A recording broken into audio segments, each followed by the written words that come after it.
Welcome everyone. On behalf of the Swedish Tibet Committee and the Tibetan community in Sweden, all the wonderful Tibetans living with us here, I would like to welcome you here. And I would also like to extend our gratitude to Lisa Jansson and Snow Lion Tours, who have been extremely helpful in organizing this whole visit.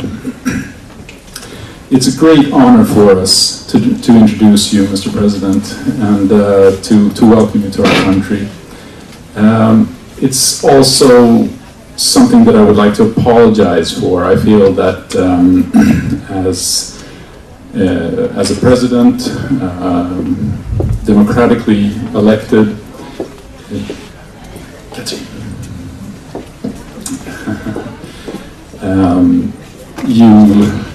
you should of course be introduced by the government here in Sweden, and we're all a bit ashamed of how things are, not only in Sweden but in the rest of the world, where governments don't treat the Tibetan cause in a correct way. Just check my notes.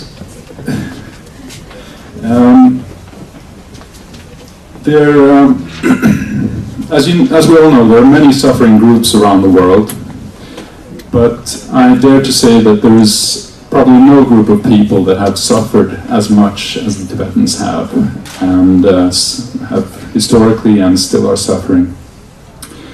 At the same time, and I've met many Tibetans now, there is no group of people that is more proud, more noble, and more compassionate than the Tibetans. So it's really an inspiration to be a part of this, even if it is a tragic cause in many ways. We who know of the struggle of the Tibetan people would like nothing more than to give the Tibetans hope. And Mr. President, I know you are a symbol of hope for all Tibetans within and outside of Tibet.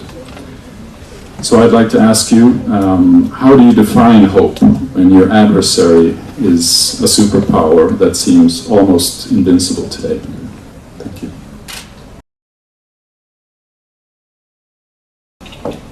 That we will prevail, non-violence will prevail, peaceful way will prevail.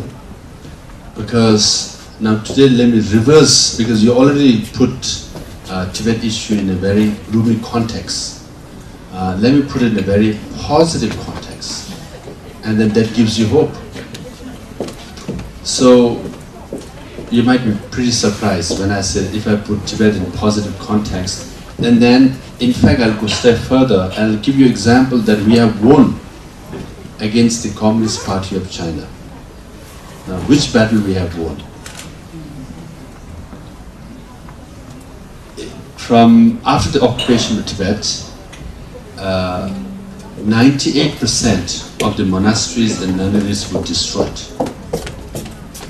and 99.9% of monks and nuns were destroyed. This report is based on late Panchen Lama's 70,000 characters submitted to Mao Zedong. And then Mao Zedong was so offended, then Chinese leader, he called that report poison arrow. Now, Chinese government thought they have made Tibet into China and Tibet into Chinese because they have destroyed 98% of the monasteries, nunneries, 99.9% of monks and nuns are destroyed. You look at Tibet, it looked like Chinese. And the very foundation of Tibetan civilization was destroyed. Buddhism is gone, then by extension our culture, our language, our custom, our tradition also got diluted and disappeared. So Tibetans were made to wear Mao suits. So they look like Chinese as well. So Mao Zedong looked at Tibet and said, hey, we have won. We have made Tibet into China and Tibet into Chinese. Now, this is where the resilience of the Tibetan people come in. If the odds against any battle or any conflict is you have only 1% chance. 98% of the monasteries, right? Or 98% of monasteries were destroyed, which means you have only 2% chance of winning. But 99.9% of monks and nuns were disrobed, so you have 0.1% chance of winning. Will you bet in 98% or 2%? 0.1% or 99.9%? Slam dunk, you will say, hey, 99.9%. But what happened was, the Holiness Dalai Lama had this vision and a plan. Plan A, B, C, D, E. So normally we always say, what is your backup plan? What's your plan B? His Holiness Dalai Lama's thinking is not just plan B, plan C, D, and E. So he worked, he advised, and exiled Tibetans. All the major monasteries that were destroyed in Tibet, Tibetans in exile rebuilt the monasteries, mud by mud, brick by brick, stone by stone. All the major monasteries were revived and rebuilt in exile. And Buddhism was revived in exile, by exiled Tibetans. That's plan A. Plan B, because our hope was that exiled Tibetans would take Buddhism back to Tibet. Now, exiled Tibetans will have problems, you might not get visa to go to Tibet. So plan B was to revive Buddhism in whole of Himalayan belt. Because whole of Himalayan belt, the mountain across the Himalayan belt is Tibet. So exiled Tibetans cannot get visa and go over, but people in this mountain will cross to the other mountain where Tibet is and revive Buddhism there. Because if you go to the border, what happens is that your daughter-in-law is from this side, son-in-law is from this side, uncle is here, niece is here.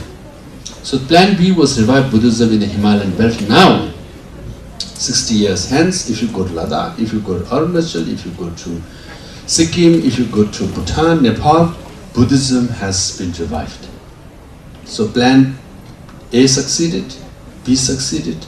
Plan C was, okay, if it's difficult to cross the mountain, let's have dharma centers around the world, including in Denmark, including in Norway, including in Sweden. Right? So all the lamas are here and Swedish disciples are praying, saying Om Mani Padme Hum. Then plan C was these dharma teachers and students will go back to Beijing and Lhasa, take SAS plane or European plane or American flight, go back, revive Buddhism in Tibet. Plan A, B and C all work together. And plan D, Buddhism is revived in Tibet. Now. Right?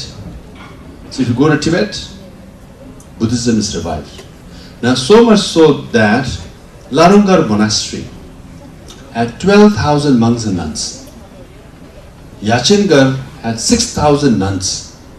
Chinese saw revival of Buddhism, and from August last year to August this year, Larungar was destroyed and reduced to 5,000 monks and nuns. 7,000 monks and nuns were expelled, never to come back. 3 nuns committed suicide. Yachingar, as we speak, is being demolished. Right? Now, your chance was 0.1% or 2%. We took the chances. We had no option, but we had to remain hopeful. We say we had only 0.1% chance of reviving Buddhism in Tibet. We worked so hard, in 60 years we have revived Buddhism in Tibet. Now plan E. This is plan E also. And plan E has also succeeded. You know, the largest Buddhist country in the world is China. 300 to 400 million Chinese are Buddhist. Now Mao Zedong is looking at Tibet. My goodness, Buddhism is back. Then they look at his own backyard, China, and say, my goodness, Buddhism is back here also. Right? So I'm sure he's a bit defeated. He's thinking, Dalai Lama won, I lost. Instead of destroying Buddhism from Tibet, Buddhism is revived in China. So our insurance policy of A, B, C, D, E is there. So we have a lot of backup plans. So Buddhism is here to stay in Tibet because exiled Tibetans, the Himalayan Tibetans, Chinese and Dharma centers around the world will keep providing the help and the support and the nurture it needs to keep it alive. As long as Buddhism is alive, Tibet is alive, Tibetan people is alive, Tibetan cause is alive. Why? Buddhism is 2,500 years old. Communism is 100 years old. Only in 2022, Communist Party with China will celebrate its 100th year. Buddhism 2,500 years old, 100 years old baby. So there's no competition between the two. We won the first round, we will win the final round also. Why? This is Tibetan hope. Tibetans are so resilient, so determined. Even when you have only 0.1% chance of succeeding against 99.9% chance, we take that chance and we win that chance. So hence for the whole world, China is rising, is so powerful, so rich, militarily, politically. Should we submit? Should we surrender? Should we engage? These are the words. There's no like, should we confront? Should we deal with China? These are the words, doesn't come, doesn't strike. But we Tibetans have. So this is the choice that you have. China is rising. What to do about it? And Xi Jinping has already thrown the challenge. He said in the recent 19-party Congress, socialism with Chinese characteristic in new era is the new mantra of China. So all the Chinese students from high school to college are studying Xi Jinping's thought, socialism with Chinese characteristic in new era. This is the ideology, this is the philosophy they want to spread around the world. Now what is socialism with Chinese characteristic? No liberal democracy, no freedom of speech, no human rights, one-party rule. At least Deng Xiaoping had the decency of saying, perhaps in 50 years there will be democracy in China. At least he said democracy, but 50 years. Xi Jinping saying no democracy. Now what is new era? New era is the international frontier. They want to engage the world with socialism with Chinese characteristic. Now whether Sweden accepts that or not is your choice. If you accept that, you become more like China, instead of China becoming more like you. Now the choice is for the Swedish people, which life you want to live, the Swedish life or the Chinese life. Because they are coming and you have no option but to choose their way or my way. There is no other highway. So they are coming. I'm just coming from Denmark and Oslo, Denmark and Norway. They are signed already. So they say somewhat Chinese way. There is no somewhat Chinese way. Either all Chinese way or your way. So that's the choice. But as far as Tibetans are concerned, what we say is, look, we lost our country and Tibetans in Tibet are suffering. It cannot get worse than where we are. Now whether Swedish people support us or Sweden support us is secondary. Because our situation is as bad as can get. But whether you support Tibetan people or Tibetan cause reflects you. Reflects Swedish values. Reflects Swedish principles. If you don't support us, as I said, our situation is as bad as it can get. If you support us, it reflects that Swedish people believe in non-violence. You're supporting justice. You're supporting democracy. You're supporting human rights.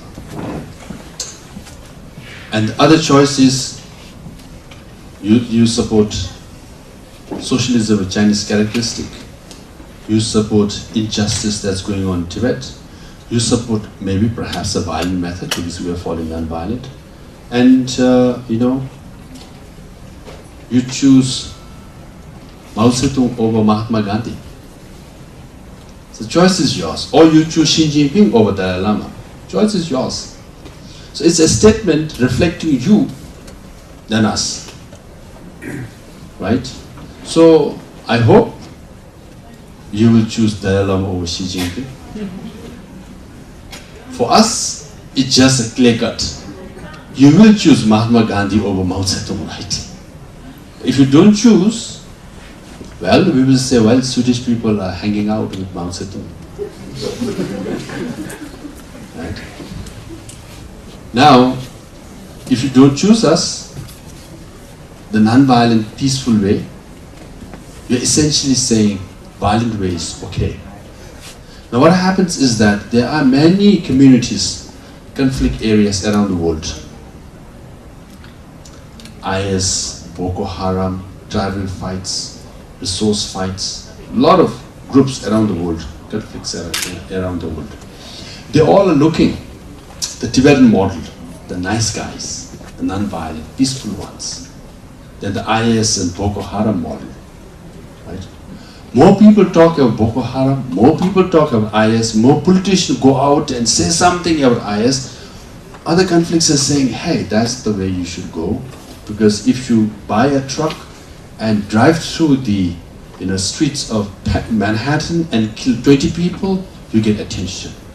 If you buy a bus or a car and drive through the streets of Stockholm and Paris and Brussels, more people come out, speak about it, you get more attention. They want to say that's the way we want to go.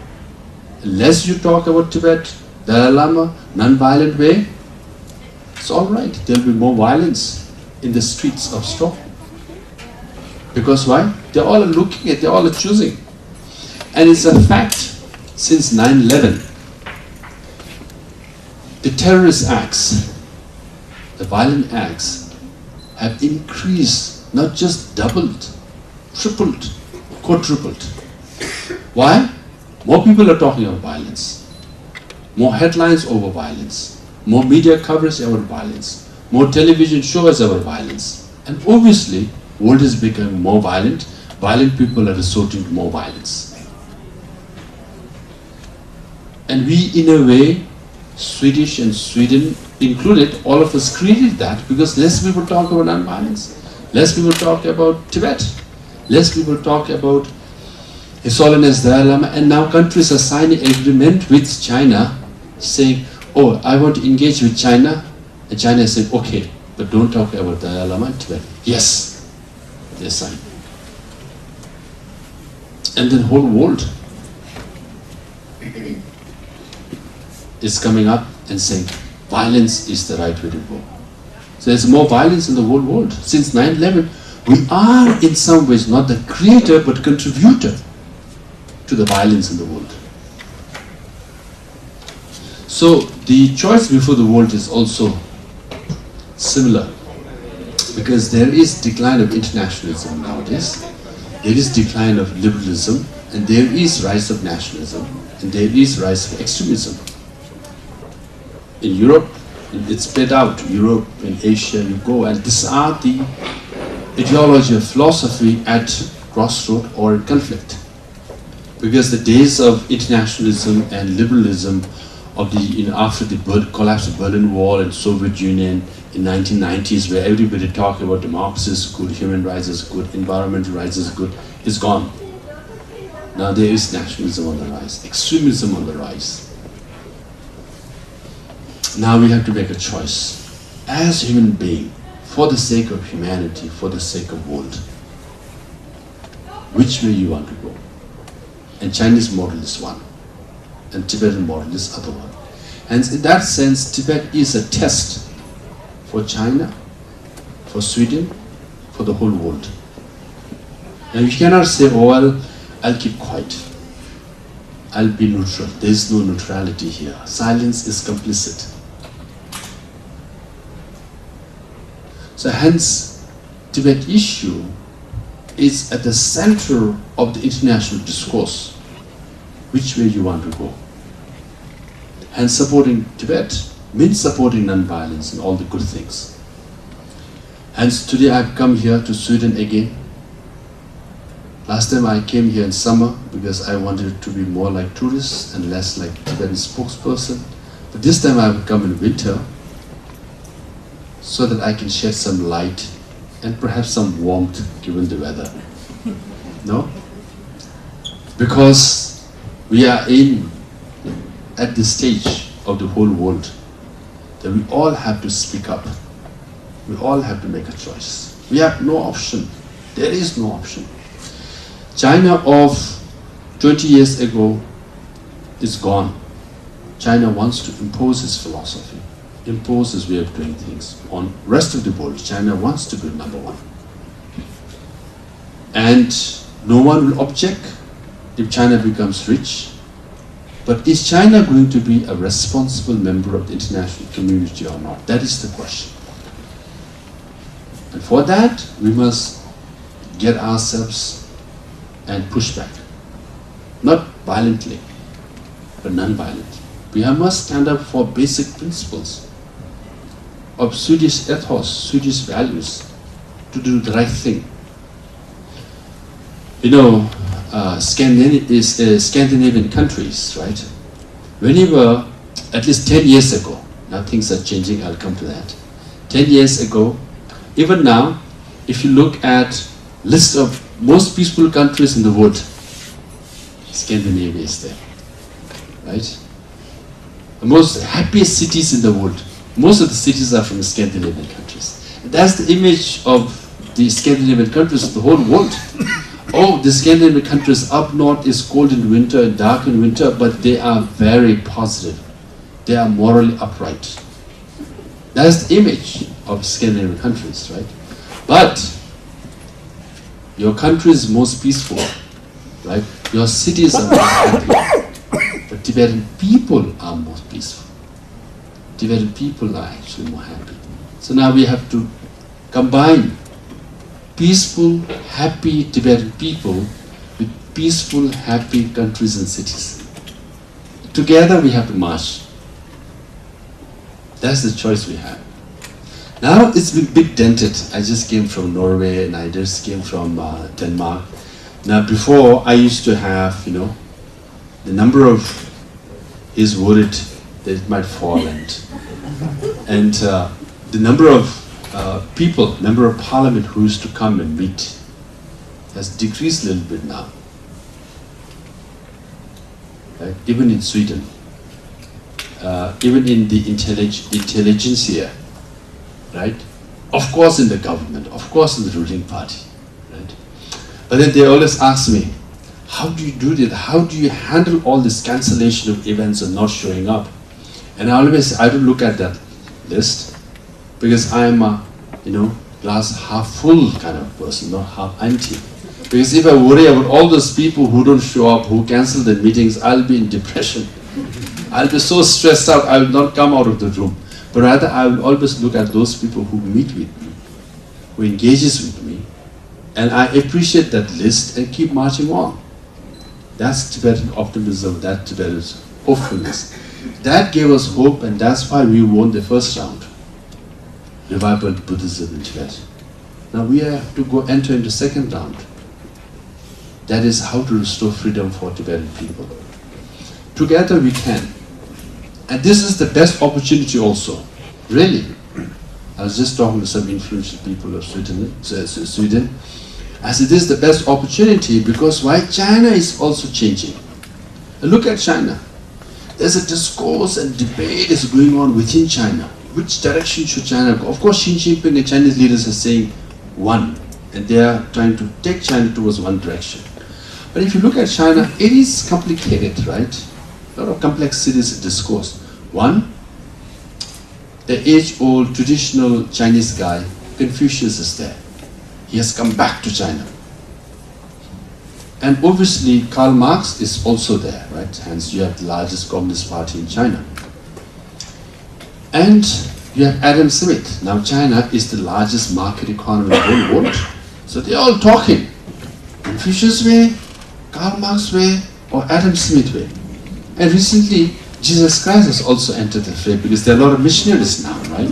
Hey, look at us, me. They all are talking. And enter the last, the nice guy, Buddha himself. That's why China is the largest Buddhist country in the world. So Buddha has more members than the Communist Party of China. There's only 82 million, Buddha is 300 million members. That's why the new Buddha of the world, Dalai Lama, is afraid But the Communist Party of China is afraid of Dalai Lama because he will have more members than the Communist Party of China. That's why he said, don't come inside. Right? And there's a lot of discussion among these people. Buddha is saying, hey, let's go my way. Jesus is saying, yes, maybe. Adam Smith is saying, well, I'm not so sure. Karl Marx is saying, no, not at all. And Confucius is saying, hey, maybe let's look at this. So discourse is going on within China. Now we have to pick which guy you want to support. I'm so sorry, it's all male now. All five, right? All five men are discussing among themselves. Now we have to pick which one do you want to support. I'll pick Buddha. Not because I'm Buddhist, because I think he will invite Miss Democracy in China. Because he has the largest member.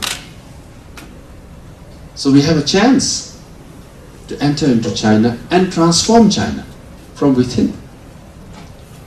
So again, this is Tibetan hopeful way of thinking, you know. So you look at China as a seemingly dark, opaque from the Star War, right? We just think we are the Jedi, you know. We just think we can win the dark force, right? So that's how we think. And we have already entered China. 300 million Buddhists are already there. So don't look at China as this opaque, one-dimensional, multi-dimensional, multi-forces are interplayed within China. So hence Sweden has a choice. It can be effective if done the right way. Nordic countries can be effective if done the right way. That is, have a coordinated multilateral approach instead of bilateral approach. You go one by one to Chinese government, they will just break you because you're too small. So that's the mistake I think Denmark and Norway made, because they signed a bilateral agreement. But if you have a multilateral, coordinated approach on Tibet, on human rights, on environmental issues, you have a chance. Because China cannot come and, you know, isolate all 12 or 15 countries at one time. They won't. So we have to be smart. We have to be sophisticated, and we have to coordinate. And hence Tibet is right in the front and center of this non-violent battle or tussle. Right? So hence, as I said, whether Sweden as a country or Swedish people support you or not, as I said, it's your choice. It reflects you. But when I say you, I'm not saying you all people in this room. You all are good guys. That's why you are here tonight, no? Braving weather and braving evening. But people who are out there, who don't come, rather who side the dark side, right? That's the people we have to talk to and change. So hence, as a Tibetan, we do feel we have a chance. Really, we do believe we will prevail in the end. And that's the Tibetan hopefulness. Now, let me end with highlighting the importance of Tibet as an environmental issue. It's not just issue of 6 million Tibetans. Tibet is vital as far as environment is concerned. Tibet is called the third pole. After Antarctica and Arctic, Tibet has the third highest reserve of ice. The difference is Antarctica and Arctic, when the ice melts, it goes to ocean. But Tibet, when the ice melts, it forms streams, it forms fresh water, it forms rivers. Hence, 10 major rivers of Asia are in Tibet. 1.4 billion people depend on rivers starting from Tibet. China, Yangtze and Yellow River, Mekong, Irrawaddy, Salween, in all the ASEAN countries, Thai, Laos, Cambodia, Vietnam, Brahmaputra lifeline from Bangladesh, northeast of India, Indus and Satluj from Tibet to India, Jammu and Kashmir to Iran, Pakistan and Iran. So Tibet is the water tower of Asia. So for 1.4 billion people in that part of the region, Tibet is vital. Now Tibet is vital other way, but there is a threat that the glaciers of Tibet are melting very fast. By 2100, of the remaining 46,000 glaciers in Tibet, 1/3 will disappear, maybe as high as 2/3 will disappear. If the glaciers disappear, the source of water is gone. If the source of water is gone, what would happen to 1.4 billion people in that part of the region? Hence, Tibet is very important for Asia from environmental point of view. Now, another thing is jet stream over Tibet affects climate all the way to Latin America. Whether the Europe will be cold or there is a heat wave in summer is partly dependent on the Tibetan plateau. Because scientists in the University of California have said global warming and climate change will not be fully understood without understanding the Tibetan plateau. Because Tibetan plateau is so fragile and so important as rainforest of Latin America. Now, if 100 trees are cut in rainforest of Latin America, Greenpeace movement will go. They will protest. But the fragile Tibetan plateau is being destroyed. Deforestation is happening, mineral extraction is happening, and hydropower is being built rampantly. Not many people are noticing. I say this because it's the Chinese environmentalists are saying that we have to declare the Tibetan plateau as third pole national park, because Tibet is so fragile and so important for China and Chinese people. So this is the proposal from Chinese scientists. And President Xi Jinping says climate change is very important. China is going to lead the discourse on climate change. If that's the way, then he should listen to Chinese environmentalists who say Tibetan plateau is so important. Now, I don't want to end, I didn't plan, I started on a very positive note, right, revival Buddhism. Now, let me end on quite a negative or a dangerous note. That is, Tibet is as big as Western Europe combined. It's 2.5 million square kilometers of land. But now the environmentalists have concluded, the scientists have concluded that 1.1 million to 1.6 million square kilometers of land of Tibet, that's half, or a little bit more than half of Tibetan plateau, is permafrost. It's frozen earth. Now the permafrost is as deep as 1 meter or 30 meters deep. Now with the global warming and climate change, with all the industrialization, mineral extraction in Tibet, permafrost is thawing, in the sense it's defreezing, right? Now what happens, it defreezes, it's not hard, it's soft, and whatever is underneath the permafrost will come out. Now what is underneath Tibetan plateau, under permafrost? 12,000 million tons of carbon dioxide. Now if permafrost defreezes and 12,000 million tons of carbon dioxide released, there will be a hole in the ozone layer.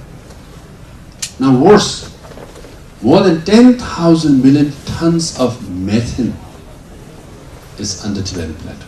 The methane is 30 times stronger, more poisonous than carbon dioxide. If that is released, it's a disaster in the making, not just for Asia, for Europe, for the whole world. So hence Tibet is vital for the rest of the world also. So this is happening now. How can we slow down? How can we postpone? If possible, how can we save? Again, our chances here is better than the Buddhism is. We have only 0.1% chance, right? Here we have 50% chance, so it's 50-50. And obviously Tibetans will bet on the 50 side, right? We do believe we will win because we won with 1.1% chance. So we are on it. Now the question is, are you on it? If you're not on it, it's okay. In 50 or 60 years, your grandchild or your children will breathe poisonous gas or air with carbon dioxide and methane released from Tibetan plateau, and we all will suffer. And we should not let that happen. And we will not let that happen. and non-violent, peaceful, good guys Tibetans will lead the way. Now choice is whether you're with us or not. I said with us. Because I went to America at Harvard University for 16 years. So some of the professors used to say, oh, you want to talk to Chinese, Lobsang, go ahead. We are behind you. I thought, wow, they are so good. When I talked to Chinese, I looked, they were not with me, they were behind me, you know. So I hope you are not behind us, you are with us. If you're with us, then we will move on, move ahead with the rugged mountain spirit of the Tibetan people and the Viking spirit of the Scandinavian countries, right? So we will use Viking spirit and rugged mountainous spirit in a non-violent way. And it will be so powerful, it will transform China and it will be a better world for all of us. Thank you very much.